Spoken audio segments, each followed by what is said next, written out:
Roller at the upper back, tailbone down, leverage your head back, breathe out, roll back super nice and steady, slowly wins the race.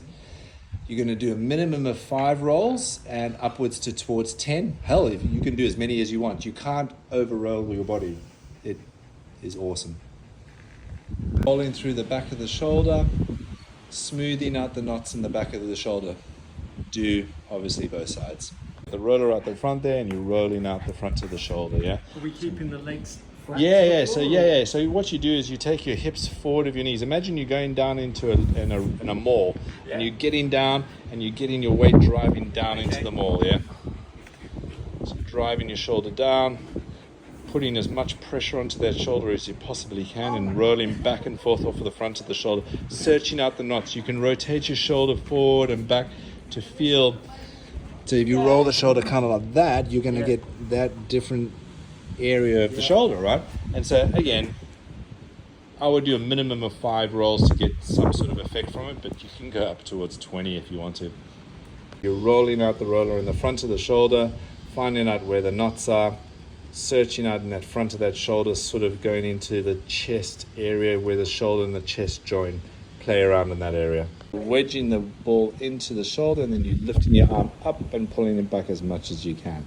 Right, so you got the ball there in that trap, you got that arm hooked into the back there to lengthen out the upper trap area, and you massaging out, searching out, breaking up all this tightness up in your upper traps.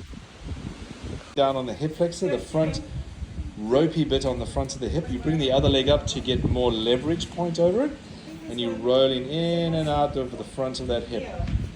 So Frankie, you see you're bringing the roller just here on this hip bone here. Yeah. That's it. And roll up and down, putting pressure down on that hip, yeah? You feel that? That's the spot right there, yeah? Following the whole full front section of the thigh. So I like to do the top section from the top section of the thigh first. And then so I do a couple of rolls on there, and then you make your way down from the middle of the thigh down to the knee, yeah? Yeah, so come up a little bit higher up. There we go. So you just work your way up and down that thigh, yeah? Taking the roller on the inside of the knee and targeting that tight muscle on the inside of the knee. Can you feel that, Andy? Yeah. Yeah, cool. And the more pressure you can tolerate, the better it's going to be. So you're rolling the bottom of the calf, and then you slowly just making your way up all the way back to underneath the knee. Once you've got underneath the knee, then you go down below in behind the legs and the hamstrings. Yeah, so you can apply a lot less pressure on your legs by taking the leg off, and then make it a little bit cruisier. Okay. So you just sort of dial in and out as you need, and then move in and out of the hammies. Yeah. On the ball underneath your hamstring. First, it touches right where the butt was. Yeah, and then you progressively move your way down towards the knee, and you can feel if you keep your lower back nice and erect, and you try to keep your lower back more upright, yes, you'll get less range through the leg, but it's going to release out that hammy really effectively. This is a very good hamstring release. You're lined up a little bit better, and you're going to hold this position. Try build it up to a 1 minute hold. It'll be a little bit easier in the beginning, but as the minute accumulates, it'll get a little bit more loaded up. Pull your head back. Push your head back more. Push up through the shoulders. Push your head back.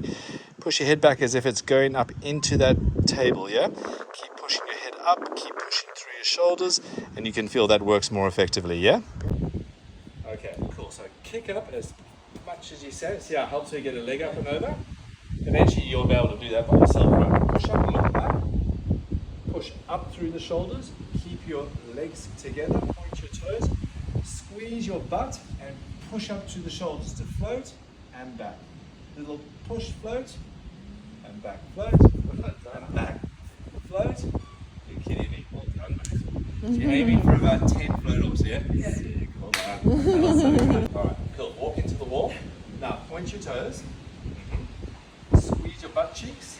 Push up through your shoulders. Tuck your pelvis up and under. You got that line there? Yeah, you're cramping your toes, right? Yeah.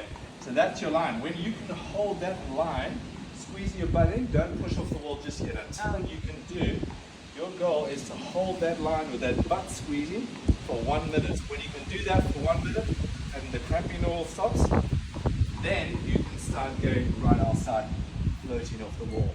Okay. Okay, got it. So bail out to the side to the